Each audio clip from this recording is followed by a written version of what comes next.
अस्सलाम वालेकुम dear subscribers. आज हम अपनी नई वीडियो के साथ प्रोनाउन सीरीज़ की थर्ड वीडियो के साथ हाजिर हैं। तो वीडियो में आप लोग शुरू से लेकर आखिर तक बने रहिएगा। अच्छा, मुझे पिछली वीडियो में कुछ दो तीन तीन दिन का बल्कि गैप आ गया था पहली बार। तो वो कमेंट भी मतलब जहाँ व्हाट्सएप पे आए थे। तो एक दो सब्सक्राइबर्स थे हमारे, उन्होंने पूछा था कि सर दो तीन दिन का गैप क्यों है। तो उसके मैं बता दूं, वो दरअसल इधर अब मैं जिस एरिया में हूँ ये थोड़ा सा टाउन टाइप का एरिया है। तो ज़रा सी बारिश हो तो इधर लाइट का ना मसला बन जाता है। तो इस वजह से दो दिन लगातार बारिश की वजह से ना काम डिले हुआ है। वीडियोस तैयार होती हैं क्योंकि लैपटॉप पे करनी होती हैं, तो वो तैयार होती हैं, जस्ट अपलोडिंग में फिर मसला आता है, तो उस वजह से ज़रा थोड़ा सा डिले हुआ था। ठीक है। अच्छा, वीडियो में शुरू से लेके आखिर तक बने रहिएगा। आज हम अपनी जिस कैटेगरी में बात कर रहे हैं वो हमारी नेक्स्ट कैटेगरी है। ये दो एग्जांपल्स हैं, पहले ये देख लें, वीडियो को पॉज करके देख लीजिएगा। She prides on her beauty but I never appreciate this attitude of hers even in the least. ठीक है। और दूसरा है, I want to know why you absented from the class that day, why you had a very important lecture to attend.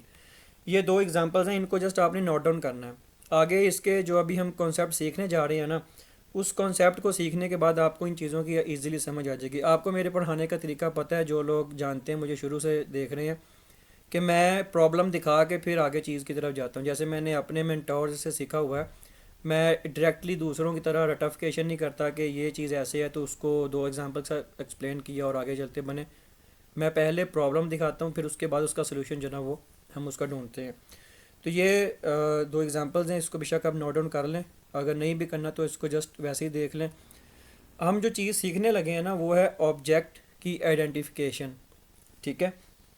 English language में अगर आप किसी भी वर्ड को ऑब्जेक्ट बोल रहे हैं ना, तो मैंने आपको ये चीज़ कही थी पिछली वीडियोस में, जो स्टार्टिंग की हमारी वर्ब वाली वीडियोस थी शायद, उसमें हमने ये चीज़ बात की थी, या शायद एडवर्ब वाले में चैप्टर में बात की थी। तो मैंने कहा था कि इंग्लिश लैंग्वेज में दो तरह के ऑब्जेक्ट होते हैं, एक होता है वर्ब और एक होता है प्रेपोजिशन का, याद हो अगर आपको। ठीक है।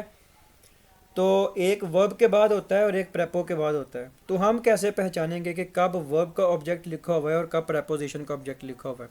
ऐसे हमने बात की थी ना कि प्रेपोजिशन के अपने ऑब्जेक्ट होते हैं, और वो जो प्रेपोजिशंस के ऑब्जेक्ट हों वो या वर्ब के बाद ऑब्जेक्ट हो, उसकी एक चीज़ कॉमन होती है कि वो या तो नाउन होता है या प्रोनाउन होता है। ठीक है। तो मैंने चीज़ बताई थी कि एक वर्ब के बाद ऑब्जेक्ट होता है और एक प्रेपो के बाद होता है। तो हम कैसे पहचानेंगे कि कब वर्ब के बाद, ये चीज़ मैंने आपको भी आपको बताई है। तो सादा सी बात है कि जहाँ कभी आपको प्रेपो लिखी नज़र आएगी, प्रेपोजिशंस, ठीक है, प्रेपोजिशंस मैंने आपको शायद बताई भी हुई हैं कि यहाँ कहीं भी आपको प्रेपोजिशन लिखी नज़र आए, प्रेपो लिखी नज़र आए, तो उसके बाद जो उसका लिखा हुआ ऑब्जेक्ट है वो तो डेफिनेटली प्रेपो का ऑब्जेक्ट हुआ। ये तो इजीली समझ भी आ जाएगी। मसला कहाँ पे आता है? मसला इधर आता है वर्ब के बाद ऑब्जेक्ट की आइडेंटिफिकेशन में। ठीक है, कि हम कैसे आइडेंटिफाई करेंगे कि वर्ब के बाद वाला जो ऑब्जेक्ट वो है, वर्ड है, वो ऑब्जेक्ट है उसका। तो याद रखिएगा, वर्ब के बाद अगर व्हाट और होम का रिप्लाई हो, वर्ब के बाद अगर व्हाट और होम का रिप्लाई हो तो वो ऑब्जेक्ट ही कहलाता है, उधर ऑब्जेक्ट आता ही आता है। मैंने क्या कहा है? मैंने कहा इसकी तो इजीली समझ आ जाएगी, प्रेपो के बाद ऑब्जेक्ट की। ठीक है। और प्रेपो के बाद भी ऑब्जेक्ट की समझ बहुत इजीली इसलिए भी आ जाएगी क्योंकि प्रेपोजिशन के, प्रेपोज के अपने ऑब्जेक्ट होते हैं। और याद रखिएगा, ऑब्जेक्ट बनने का काम या तो नाउन करता है या प्रोनाउन करता है, बस। ठीक है। तो इसलिए अगर प्रेपो के बाद ऑब्जेक्ट है तो वो इजीली आइडेंटिफाई हो जाएगा कि ये इसका ऑब्जेक्ट है। लेकिन मसला या मुश्किल कहाँ पे आती है? वो वर्ब वाले में आती है। ठीक है। यानी वर्ब के, एक चीज़ और भी है कि वर्ब के बाद लिखा हुआ लफ्ज़ हमेशा वर्ब का ऑब्जेक्ट नहीं होता, सिर्फ एक पर्टिकुलर सिनेरियो में होता है, और वो है कि जब भी वर्ब के बाद व्हाट या होम, ये जो मैंने अभी आपको बताया है, व्हाट या होम का रिप्लाई हो। ठीक है। व्हाट का मतलब क्या, होम का मतलब किसको, व्हाट का मतलब क्या, होम का मतलब किसको। तो अगर इसका रिप्लाई हो पर्टिकुलर सिचुएशन में वर्ब के बाद, तो आंसर हो, यानी इसका व्हाट और होम का आंसर हो, तो याद रखिए कि उसके बाद वर्ब का ऑब्जेक्ट लिखा होता है। उसके बाद क्या लिखा होता है? वर्ब का ऑब्जेक्ट लिखा होता है। और ऑब्जेक्ट बनने का काम कौन सा करता है? या नाउन करता है या प्रनाउन करता है। ये चीज़ आपने बेसिक सीखनी है, मैं बेसिक बेसिक सिखा रहा हूँ, और इजी वे में सिखा रहा हूँ ताकि आप लोगों को समझ आ जाए। ठीक है, मैं फिर से रिपीट कर रहा हूँ। मैंने कहा कि इंग्लिश लैंग्वेज में दो तरह के ऑब्जेक्ट होते हैं, एक होता है प्रेपो के बाद, एक होता है वर्ब के बाद। प्रेपो के बाद तो इजीली समझ आ जाएगा, मसला आता है वर्ब के बाद कि हमें कैसे पता चलेगा कि वर्ब के बाद लिखा हुआ लफ्ज़ वर्ब का ऑब्जेक्ट ही है। तो मैंने ये चीज़ अभी बताई कि हमेशा याद रखिएगा कि वर्ब के बाद लिखा हुआ लफ्ज़ हमेशा वर्ब का ऑब्जेक्ट नहीं होता, सिर्फ एक पर्टिकुलर सिचुएशन में होता है, और वो होता है कि जब भी वर्ब के बाद व्हाट या होम का रिप्लाई हो या आंसर हो तो उसके बाद हम वर्ब का ऑब्जेक्ट लिखते हैं। ठीक है, फिर ये कि अगर पहचानना है कि जिस खास लफ्ज़ को यानी जिस पर्टिकुलर वर्ड को आप ऑब्जेक्ट कह रहे हो वो ऑब्जेक्ट है भी कि नहीं, अब ये भी तो हमने देखना है ना कि भी अगर आपको व्हाट होम का रिप्लाई पता चल गया उसके बाद आपको एक पर्टिकुलर वर्ड नज़र आ रहा है तो आप यही आइडेंटिफाई नहीं कर पाओ कि ये जो वर्ड है, जो जो पर्टिकुलर वर्ड है, इसको आप ऑब्जेक्ट कह भी सकते हो या नहीं है, मतलब ये ऑब्जेक्ट है भी या नहीं है। तो याद रखो कि ऑब्जेक्ट बनने के काम दो ही करते हैं चीज़, एक होता है नाउन, एक होता है प्रनाउन। ठीक है, मैंने फिर घुमा फिरा के भी चले सही, रोटेटिंग करके भी, जैसे भी करके मैंने बात फिर वही नाउन प्रनाउन पे ले आई।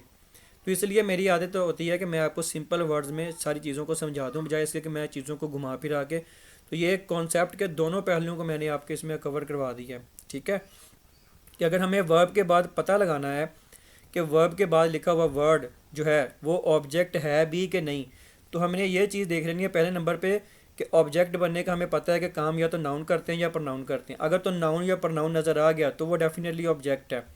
लेकिन अब हमें पता ही नहीं चल रहा कि हम मतलब आइडेंटिफाई कैसे करें, एक पर्टिकुलर वर्ड दिया है तो हमें आइडेंटिफाई कैसे करना है। तो याद रखिएगा उसके अंदर फिर आप दूसरे जो मैं कॉन्सेप्ट बता रहा हूँ वो ये है कि आप व्हाट या होम का रिप्लाई देख लो।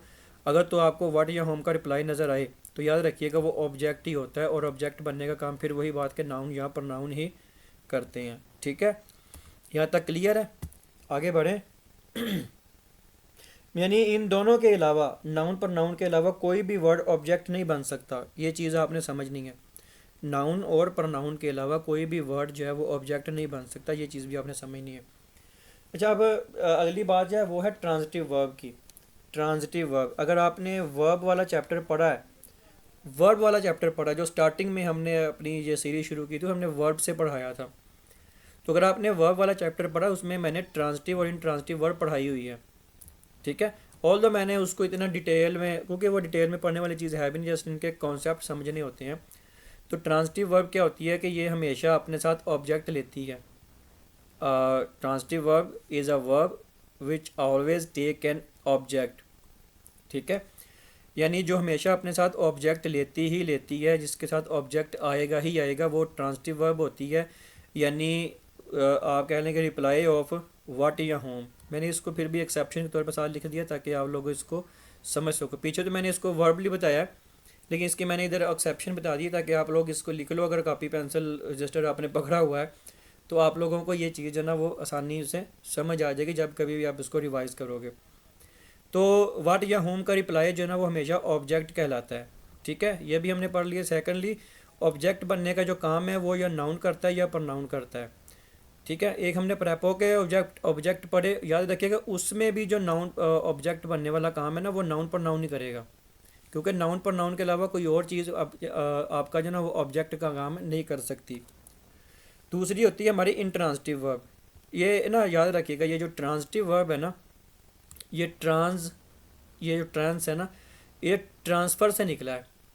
ट्रांसफ़र का मतलब होता है मुंतकिल करना, यानी ये अपना एक्शन दूसरी तरफ मुंतकिल करती ही करती है, ये वाली वर्ब जो है।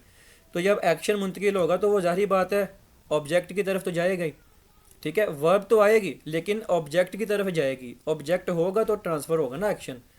तो ये चीज़ मैं बताना चाह रहा हूँ। तो इंट्रांजिटिव वर्ब में ये चीज़ नहीं होती। इंट्रांजिटिव वर्ब में कभी भी कोई ऑब्जेक्ट जो है ना वो नहीं होता। इंट्रांजिटिव वर्ब कभी भी अपने साथ ऑब्जेक्ट नहीं लेती। ठीक है, तो ये वाले भी आपको कॉन्सेप्ट क्लियर हो गया होगा।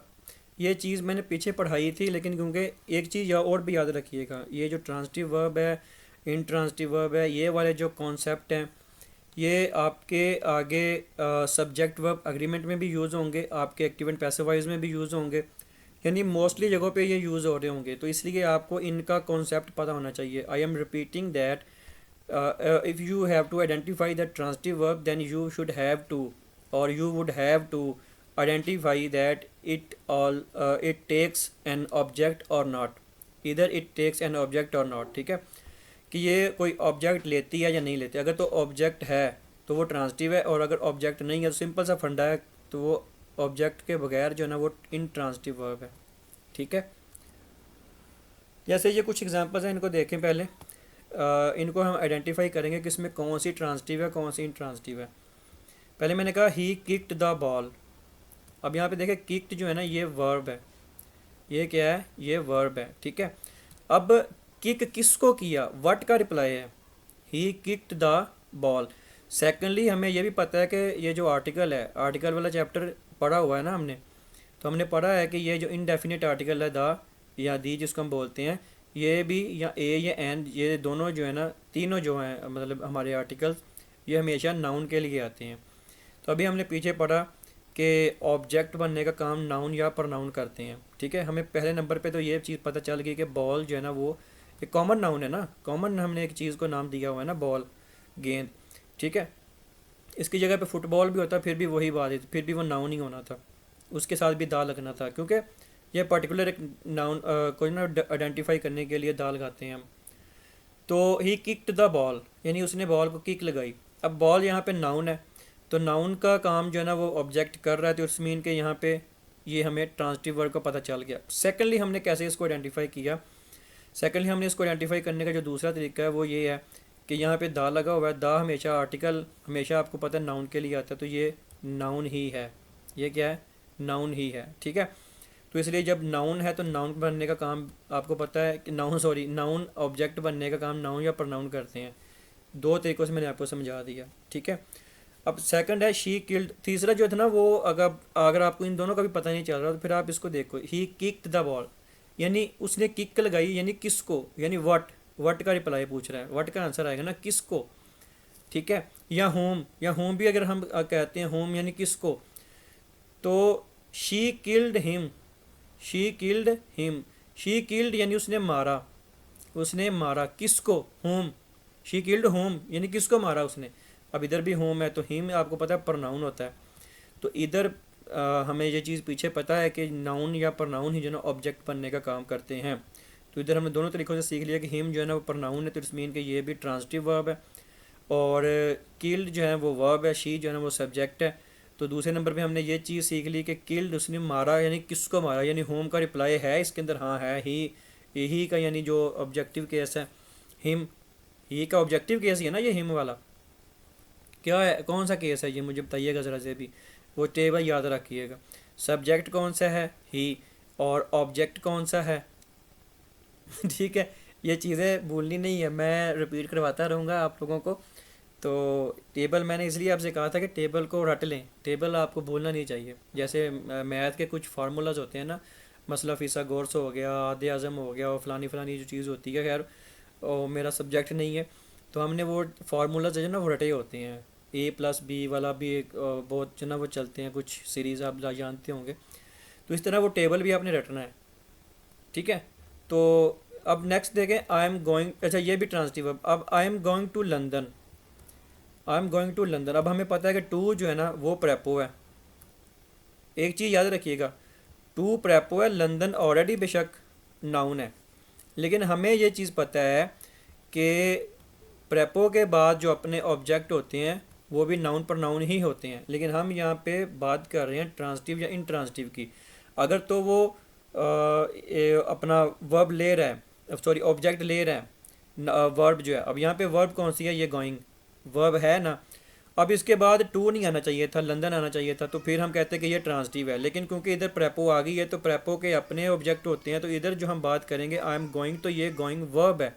तो गोइंग जब वर्ब है तो हमें यहाँ पे ना तो व्हाट का रिप्लाई मिला ना होम का रिप्लाई मिला, हमें यहाँ पे वेयर का रिप्लाई मिल रहा है कि मैं जा रहा हूँ, यानी कहाँ पे, तो लंदन, तो इसलिए ये यहाँ पे क्या है, इनट्रांसिटिव वर्ब है। ठीक है, तो इसी तरह ही हम आगे आयशा स्पीक्स लाउडली, यानी आयशा जो है ना वो ऊंचा बोलती है या स्पीक करती है या जो भी आप कह लें। अब यहाँ पे भी देखें स्पीक्स है, वर्ब है हमारे पास। ठीक है, वर्ब आ गई, आयशा क्या है, सब्जेक्ट है। अब ये हमें बताएं कि ये लाउडली जो है ये ऑब्जेक्ट है, लाउडली जो है वो ऑब्जेक्ट है। हमने एडवर्ब का चैप्टर पढ़ा था, हमने ये चीज़ पढ़ी थी कि 90% जो एल वाई पे ख़त्म होने वाले वर्ड हैं वो उसके एडवर्ब होते हैं। जो बाकी 10 हैं उसमें हमने आइडेंटिफिकेशन की थी, उसमें हमने जाना था कि उसको हम कैसे असेस करेंगे कि वो वाले जो है ना वो एडजेक्टिव हैं या एडवर्ब हैं। ठीक है, यानी एल वाई पे ख़त्म होने वाला हर वर्ड भी हमने जाना था कि वो एडवर्ब नहीं होता, उसकी हमने कुछ जानी थी, एडजेक्टिव प्लस नाउन वाला जाना था ना हमने। ठीक है, कि अगर हमने आइडेंटिफाई करना है कि ये एडवर्ब है तो फिर हम उसको कैसे आइडेंटिफाई करेंगे, ये चीज़ें मैंने सिखाई हुई हैं एडवर्ब वाले चैप्टर में। तो अब ये लाउडली जो है ये आपको पता है कि ये नाउन नहीं है, ये प्रनाउन भी नहीं है, ये एडवर्ब है। तो हमें पता है कि ट्रांसिटिव वर्ब का काम तो वो करता है जिसका अपना ऑब्जेक्ट हो, तो ये भी फिर हमें पता चल गया कि ये भी इंट्रांसिटिव है, ये भी इंट्रांसिटिव, ये भी इंट्रांसिटिव। अब मैंने इनकी आपको पहचान भी सिखा दी। ठीक है, कि इंट्रांसिटिव की पहचान कैसे और ट्रांसिटिव की पहचान कैसे, तो मैंने ये ही किक द बॉल या शी किल्ड हिम दोनों को मैंने आपको दो दो तीन तीन तरीक़ों से जनाब बता दिया कि आप लोगों ने इसको कैसे आइडेंटिफाई करना है। अब नेक्स्ट बढ़ते हैं आगे। नेक्स्ट जो ना वो रिफ्लेक्सिव प्रोनाउंस है। ये रिफ्लेक्सिव प्रोनाउन जानने के लिए वो टेबल वाला कुलिया आएगा, ये देखें ये टेबल आ गया। अच्छा, मैंने इसमें थोड़ा सा ना ये एक चीज़ इधर से निकाल दी है, वो जो पॉजेसिव एडजेक्टिव जो पॉजेसिव प्रोनाउन वाला था ना वो मैंने निकाल दिया, लेकिन वो भी इस टेबल का हिस्सा। 5 चीज़ें होती हैं इसमें, सब्जेक्ट, ऑब्जेक्ट, उसके बाद पॉजेसिव एडजेक्टिव, फिर पॉजेसिव प्रोनाउन और फिर होता है रिफ्लेक्सिव प्रोनाउन। ठीक है, तो ये चीज़ याद है आपको, मैंने आपको कही थी कि इसके अंदर एक कैटेगरी अभी कम है, तो वो हम आगे जाके पढ़ेंगे, तो ये वही थी रिफ्लेक्सिव प्रोनाउन। ठीक है, कि आई का रिफ्लेक्सिव प्रोनाउन क्या है, मी का क्या है, सॉरी वी का क्या है, यू का क्या है। तो याद रखिएगा एक चीज़ मैंने और भी बताई थी आपको कि जितने भी सिंगुलर पर्सन हैं, यानी फर्स्ट पर्सन है या सेकंड पर्सन है या थर्ड पर्सन है, दोनों तीनों के जो है ना वो सिंगुलर और प्लूरल दोनों होते हैं। तो जो सिंगुलर होता है ना उसके साथ सेल्फ लगेगा, जो प्लूरल में आ जाएगा उसके साथ सेल्व्स लगेगा, इसलिए ये दो हैं। ठीक है, सेल्फ और सेल्व्स। रिफ्लेक्सिव प्रोनाउन रिफ्लेक्ट से निकला है, रिफ्लेक्ट का मतलब होता है कि आप कोई चीज़ फेंको तो वो वापस आपकी तरफ पलट के आ जाती है जब। ठीक है, ठीक है, ऐसे ही है ना। तो ये सेल्फ या सेल्फ जो लगा होता है ना, इसको हमने इसके यूज़ जो ना हमने जानने हैं कि इनका यूज़ किस लिए होता है, फिर इसको एग्ज़ाम ओरिएंटेड व्यू से जो ना वो देखेंगे। पहले हम इसको ये जान लेते हैं कि ये जो इनके यूज़ हैं रिफ्लेक्सिव प्रोनाउंस के, ये किस लिए होता है, फिर उसके बाद हम इनको exam oriented point of view से जो ना वो जानेंगे। तो याद रखिए, पहले ये चीज़ बता दूँ, सिंगुलर अगर आए सब्जेक्ट है तो ऑब्जेक्ट मी है, फिर आपको पता है पॉजेसिव एडजेक्टिव माई है, पॉजेसिव प्रोनाउन माइन है, तो रिफ्लेक्सिव प्रोनाउन माई सेल्फ है। इस तरह वी प्लूरल, अस उसका ऑब्जेक्ट, पॉजेसिव एडजेक्टिव में आपको पता है आर्स आ जाएगा, और उसके बाद आपका पॉजेसिव प्रोनाउन है वो, उसके बाद फिर आपका रिफ्लेक्सिव प्रोनाउन, तो रिफ्लेक्सिव प्रोनाउन में आपको पता है कि ये प्लूरल का काम करे तो ये सेल्व्स आ जाएगा, सेल्व्स आ जाएगा। ठीक है, ये चीज़ मैं एक और चीज़ भी बता दूं, ये जो सेल्फ होता है ना, ये जो एफ़ पे ख़त्म होने वाले वर्ड होते हैं, इनके जब हम प्लूरल बनाते हैं ना तो ये इसकी एफ़ ख़त्म करके हम उसको वी से जो ना वो बदलते हैं। जैसे मिसाल के तौर पे एक वाइफ है, WIFE, ठीक है, वाइफ। अब हमने इसकी जब प्लूरल बनानी है ना तो हम इसको वाइफ्स नहीं बोलेंगे, हम इसको वाइव्स बोलेंगे। WIF काट के एफ़ की जगह पे हम वी लगाएंगे, आगे ई, और आपको पता है फिर उसको प्लूरल बनाने के लिए हम उसके साथ एस लगाते हैं, तो ये वाइफ्स नहीं वाइव्स बनेगा। तो इसी तरह ही ये जो एफ़ पे ख़त्म होने वाले होते हैं ना, ये जो जितने भी होते हैं रिफ्लेक्सिव प्रोनाउंस एफ़ पे ख़त्म होने वाले होते हैं, तो इसलिए हम इसको जब प्लूरल बनाएंगे ना तो प्लूरल जो है ना वो सेल्व्स में आ जाएगा, सिंगुलर सेल्फ ही रहेगा, प्लूरल सेल्व्स में आ जाएगा। इसी तरह यू देखें, क्योंकि यू दोनों में काम करता है, हमने जाना हुआ है कि वो सिंगुलर भी काम करता है प्लूरल भी करता है। तो सिंगुलर में अगर हम बात करेंगे तो उसमें हम योर सेल्फ लगाएंगे, यानी अगर हम किसी एक बंदे को पॉइंट करके बात कर रहे हैं, जैसे मैंने आपको एग्जांपल दी थी। ठीक है, अगर मैं ऑल ऑफ़ यू की बात करूँगा, मैंने पूरी क्लास को मुखातब किया या पूरे एक ऑडियंस को मुखातब किया, तो मतलब वो प्लूरल में है, एक से ज़्यादा है, तो आएगा तो उधर भी यू। लेकिन फिर हम उधर जब उसका दो से ज़्यादा की बात करेंगे, फिर हम उसको रिफ्लेक्सिव प्रोनाउन के साथ जब रिप्लेस करेंगे तो वो योर सेल्व्स बन जाएगा, सेल्फ भी नहीं बनेगा, योर सेल्व्स आ जाएगा। क्योंकि योर सेल्फ भी अगर हम करेंगे ना तो वो फिर भी गलत हो जाएगा, क्योंकि एस जो है ना वो उसकी प्लूरल बनाने के लिए आएगा साथ। इसी तरह ही है, ही का हिम, और इसके बाद हिम सेल्फ। ठीक है, और उसके बाद शी का हर तो हर सेल्फ, इट का इट तो इट सेल्फ, ठीक है, क्योंकि ये सिंगुलर है। अब प्लूरल में आ जाएगा दे, तो उसका ऑब्जेक्ट था देम, और उसके बाद इसका जो अब रिफ्लेक्सिव प्रनाउन है वो आ गया उसका देम सेल्व्स। मैं एक बार आपको इसका टेबल, अगर आप कहते भी हैं तो मैं आपको दिखा भी देता हूँ। ठीक है, मैंने आपको टेबल इसलिए कहा था कि टेबल को अच्छे से याद कीजिएगा, क्योंकि इसकी आगे हमें ज़रूरत जो है ना वो पड़ेगी। किधर गया टेबल, ये है टेबल। ठीक है, 113 स्लाइड पे ये देखिए पोजेसिव एडजेक्टिव्स ये थे, माई, आर, यू, योर, इस तरह से, और उसके बाद आगे उसके पोजेसिव प्रोनाउंस थे। ठीक है, तो ये इसी के, ये जो ऑब्जेक्ट के बाद पोजेसिव एडजेक्टिव्स है, फिर पोजेसिव प्रोनाउंस है, उसके आगे रिफ्लेक्सिव प्रोनाउन आता है। तो वो स्क्रीन के अकॉर्डिंग फिर मैंने टेबल को थोड़ा सा बड़ा दिखाने के लिए इन दोनों को जो है ना वो निकाल दिया, और उसकी जगह पे फिर वो रिफ्लेक्सिव प्रोनाउन दिखाया। तो ये ऐसे ही चलेगा, पहले सब्जेक्ट, फिर ऑब्जेक्ट, फिर पोजेसिव एडजेक्टिव्स, फिर पोजेसिव प्रोनाउंस, उसके बाद रिफ्लेक्सिव प्रोनाउंस। ठीक है, बाकी इनके वही I, me, my, mine, myself, we, us, our, ours, ourselves, you, your, yourself, उसके बाद प्लूरल में yourselves, he, him, his. आपको पता है पोजेसिव एडजेक्टिव्स और पोजेसिव प्रोनाउन दोनों के ही के जो है ना वो हीज ही रहते हैं अभी, लेकिन जब उसको रिफ्लेक्सिव प्रोनाउन में लाएंगे तो फिर वो हीज सेल्फ नहीं आएगा, हिम सेल्फ आएगा।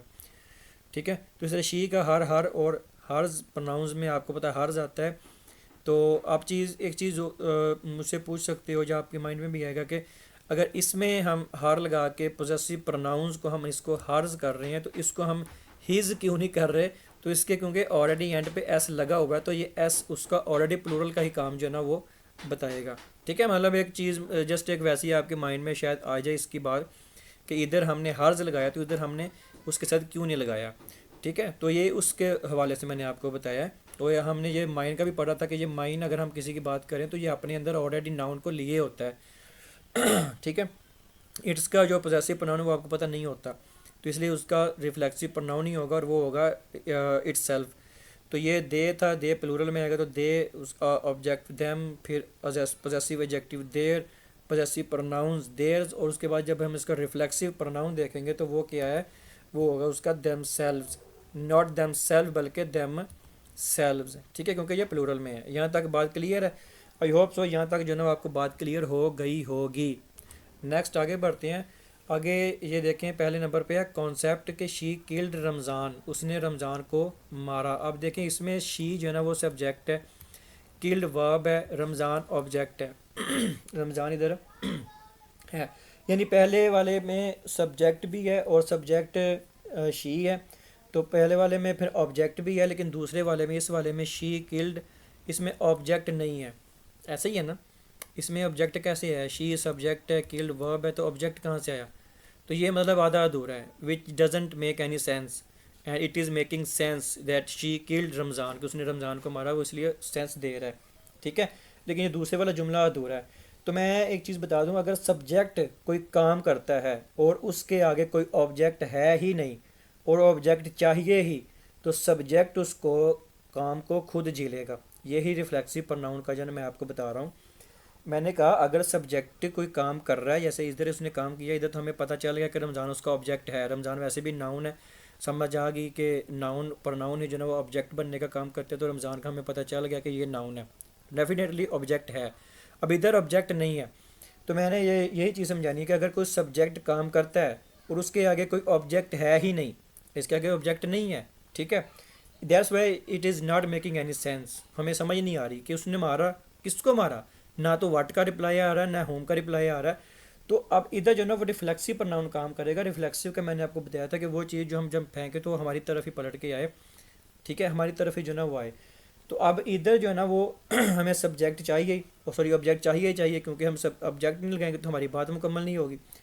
तो अब यहाँ पे जब हम ऑब्जेक्ट लगाएंगे ना तो काम टकरा कर वापस इसी की तरफ आएगा, यानी सब्जेक्ट की तरफ ही आएगा। अब सब्जेक्ट का जो रिफ्लेक्सिव प्रोनाउन है, जब जो काम टकराने वाली बात है वो कौन सी होती है? रिफ्लेक्सिव प्रोनाउन क्या है इसका? हर सेल्फ ही होता, तो हिमसेल्फ होना था।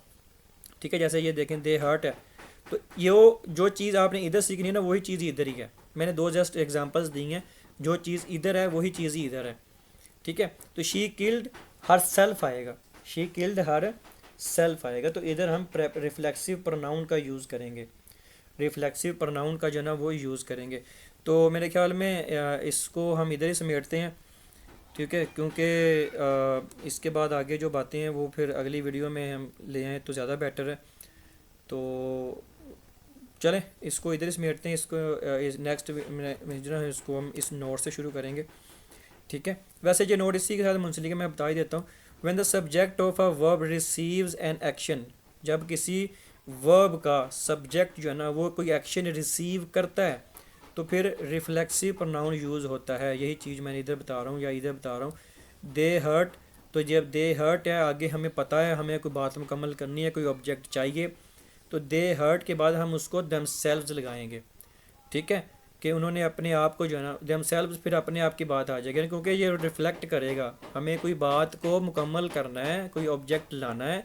इस वजह से इधर क्योंकि ऑब्जेक्ट ऑलरेडी है रमज़ान का, इधर अली का, तो हमें ये बात पता है कि ये बात जो है ना वो चल रही है और मुकम्मल है, ऑब्जेक्ट है इसका।